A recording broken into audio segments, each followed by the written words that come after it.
Punjabi radio USA लेके आया है ताई फिन्नो दियां तत्तियां।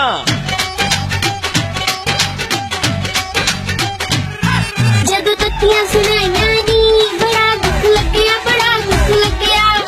मैं तां सच्ची गल करदी आ, बुरी तां आपे लग जांदी आ। जदों तत्तियां सुनाइयां नी बड़ा दुख लग्या, बड़ा दुख लग्या।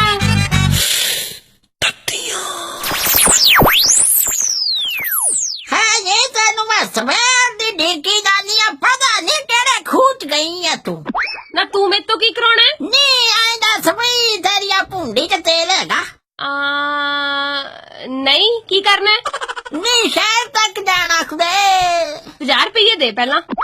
नी रुपइया दा ही तां पंगा सारा, ओही तां वटा के लियाउने आ। रुपये वटा के लियाउने आ? क्यों की गल हो गई? आहो कुड़े रुपइया दे डॉलर लेके आउने आ, डाले। ना तू केड़ी अमरीका कनेडा नु फ्लाइट लैन लगी आ? नी मैं तां किथे चली आ कुड़े, आहा किंदी कहंदा मिलिया सी।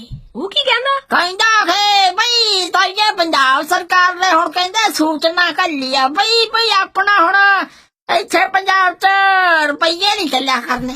हाँ ताइये सूचना नहीं कली, लोग मखौल उड़ाउंदे फिरदे आ।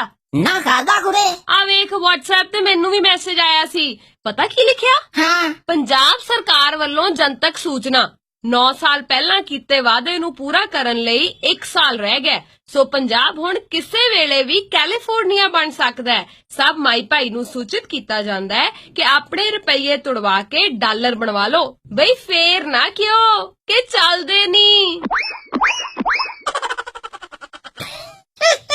लैला कुड़े ना लोग नहीं टलदे सिरा लाउणों भी।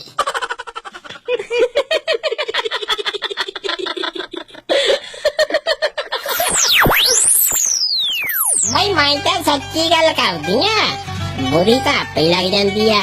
जदों तत्तियां सुनाइयां नी